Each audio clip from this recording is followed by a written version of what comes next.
David Shipley is a prison justice commentator, top of his field in this area. Good afternoon to you, David. Nice to have you with us. Yeah.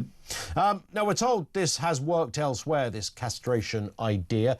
We took a call just before the news from a doctor, retired doctor, but he was talking about ethics around this. Not an unreasonable point to introduce. I guess they're all factors in these kind of debates, but certainly the government are going ahead with this, it seems, and I didn't realise they'd already been trialling this. Yeah, I don't think any of us really realised. It was mentioned yesterday in a briefing that David Gauke was at, which I attended. And I think we were all quite surprised, but apparently they've been trialling it here in the southwest of England for some time now. My understanding is it doesn't apply to most sex offenders, though. So most sex offenders won't actually benefit from or be less likely to offend if they have these kinds of treatments. It's believed to be a very small subsection who do see a behaviour change. And I also understand it's voluntary, is that right? So the pilot, which is currently running, is voluntary. I think the view of the Gauke review is that it should be voluntary, but they do recognise that some countries make it mandatory, and really that would be a matter for the government and for Parliament to legislate if they decide to use it. Yeah. And in terms, did you manage to get any information yesterday, David, on which sex offenders this would work with or on? My understanding is that, as I said, for most sex offenders, it actually doesn't make a difference because their offending isn't driven by sexual desire. Right, OK. They're driven by the desire to have power and harm people. But apparently there are some sex offenders who have essentially, like I put it crudely, such a high sex drive that it overwhelms their rational decision making. And some of those people, I suspect, are the ones who would volunteer because they don't like being this way, and something which allows them to manage that behaviour in a healthier way could be quite appealing. So I think that's the sort of people we're talking about here. And this, as I understand it, would be one of many types of prisoner that might therefore be eligible for an early release because of this. Yes, or I suspect perhaps even would avoid prison entirely. The goal of all of this, remember, is to create space in the prison system. This isn't happening because the Labour government are desperate to make the justice system less focused on prison. Really, the issue is there's no room left, and without something drastic, the prison system's going to fill up and the justice system will stop. Yeah. So what they're looking at is different things that could be done instead of prison. So they talk a lot about technology, and you could easily imagine a scenario where a sex offender is required to take these suppressing drugs on a consistent basis and is under a home curfew controlled by a tag. And doing that instead of prison would be much cheaper. And if that makes people as safe or safer, then that would be the government's approach, I suspect. This, as you say, is all part of trying to reduce the prison population. Now, when we talk about and do phone-ins on this kind of stuff, David, some of the suggestions that tend to come through are things like, well, something like 12% of the prison population are foreign criminals. Surely that would be a starting point, at least, even if there were logistical reasons why you couldn't send all of those criminals back to their home country. But why not investigate it?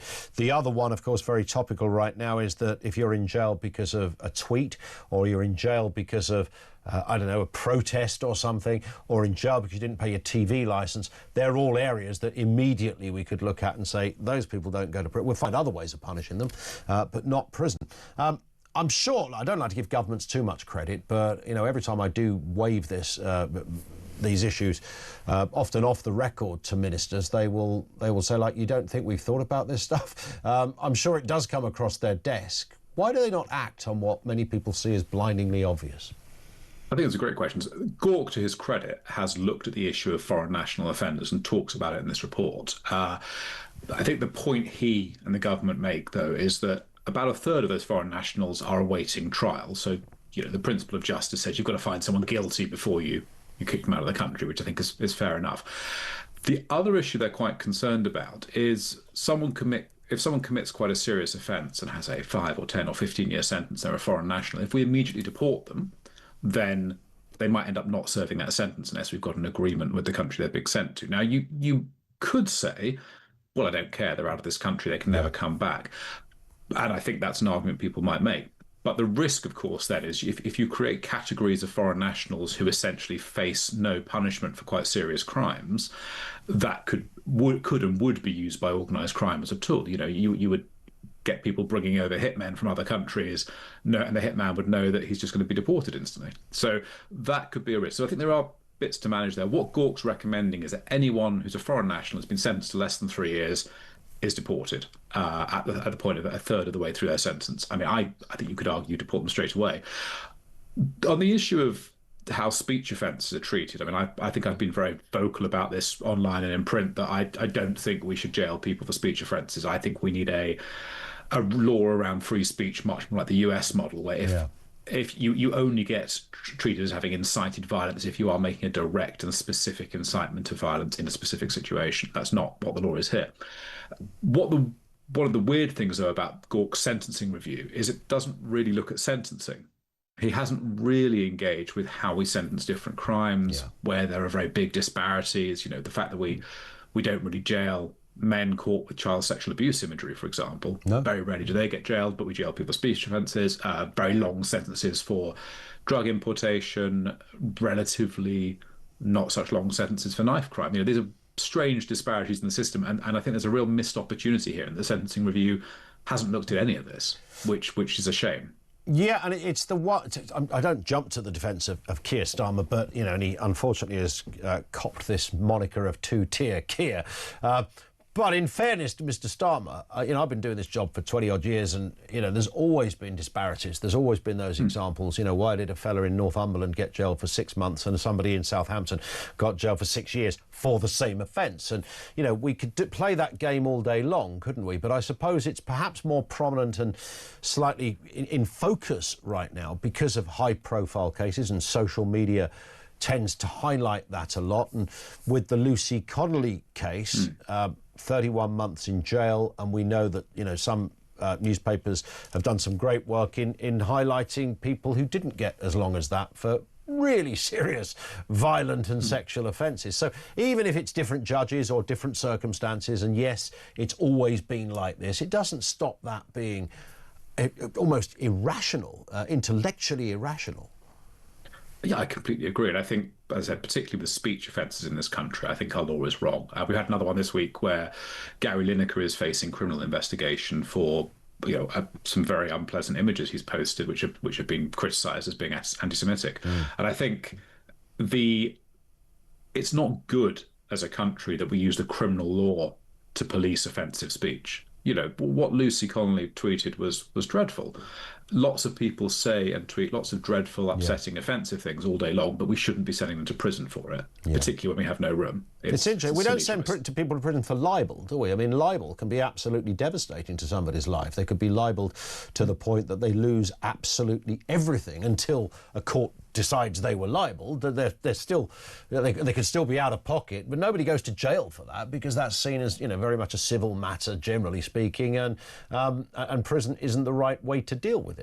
But yet, people saying bad words on social media is, for some reason, a huge clampdown. This is it. And I think the whole concept that offensive speech should be criminalised is terrible. And we've had this in our law for just over 20 years. And I think it's a 2003 Act that really cemented that. And it needs to be repealed. It's so destructive to justice and I think to the good functioning of a civil society. How does that work in, we were talking about the Connolly case over the last few days. Many people, including myself, made the point that if you were to stand in the high street with a megaphone in your hand and call for all brown people to be, murdered in a hotel, I don't know how we would ascertain what is the worst offence, whether it would be that or what Lucy Connolly wrote. Would that still be free speech? So as I said, I think I'd rely on the US model, where, as I understand it, you have to be making a specific incitement to specific violence. So in that case, if you were standing with a mob in the street and you said, right, let's go down to the Holiday Inn, other hotels chains are of course available, and burn it down because there's migrants there, that would be at 8 o'clock tonight. It has to be a very specific invitation to a specific act, and that's the model and the law in the US, and it seems to work perfectly well. I think we should try to get to something like that because that's what a free country really is. And I think anybody, and I suppose because of the curious way the law works, the fact she pleaded guilty to it, because, you know, were you guilty of writing that tweet? Yes. Are you aware that writing that tweet incited racial hatred as the law stands? Yes. So therefore, you're going to jail. I think we can all mostly conclude that if she'd said not guilty, went to a Crown Court jury, she'd have probably walked free. However, based on what we have at the moment, she goes to jail. And, you know, the telling line in there, for all I care, is the line she said at the end of the tweet. And again, no one's defending the nefarious nature of what she said, but it was quite clear to anyone this was a general kind of, you know, ugly as it was a general angry response to something. Yeah, and I attended Lucy's appeal last week, and she gave evidence.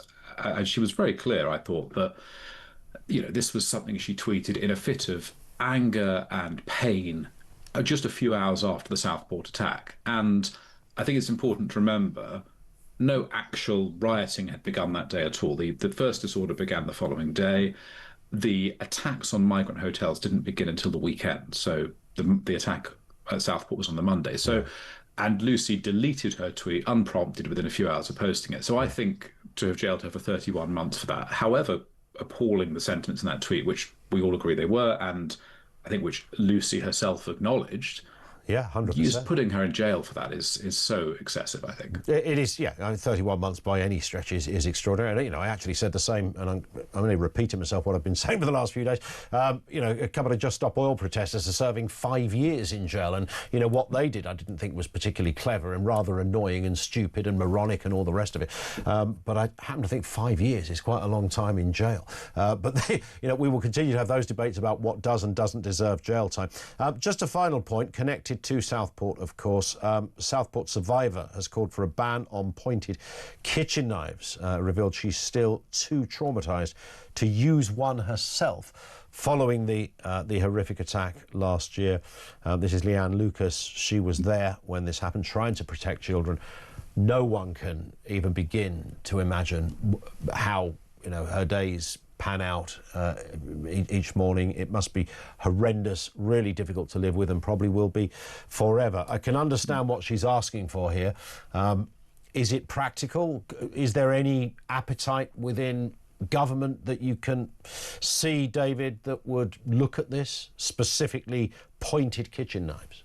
Well, I think it's first of all it's important to say that Leanne is a hero. Leanne was there on that day when the attack happened in Southport as a yoga instructor, and she put her body between Rudy Cabana and his blade and the children, and she saved children. So she is a hero, and she's spoken about this intense trauma she feels. She's not been able to use a knife in her kitchen since, and I'm not surprised. I mean, she's experienced an awful thing, and she needs love and support and as much as we as society can give her. But she's completely wrong about this. You know, kitchen knives, first of all, are sharp for a reason. If you want to descale a fish or debone a chicken or score or pierce, you know, you do actually need a pointing knife. They are there for a reason. And taking the view that knife crime, horrible murders happen because knives are available is just ridiculous. You know, we've seen in the last few weeks knife-based attacks in prisons where the prisoners don't have knives. A place like Franklin, they've managed to fashion them from objects. Rudy Cabana killed because he was known to be a very disturbed young man. He was known to prevent, he was known to the police, and the state failed to act. And I think what we see here is what's called an anarcho-tyranny, this system which oppresses people and makes life harder for people who are rule-abiding. You know, people who just want to buy a normal kitchen knife for preparing their dinner, while actually not doing what it should be doing to protect people from the genuinely dangerous, the genuinely criminal. It's entirely wrong. David, that's some insightful stuff. Great to have you on with us. Thank you, David Shipley, prison justice commentator.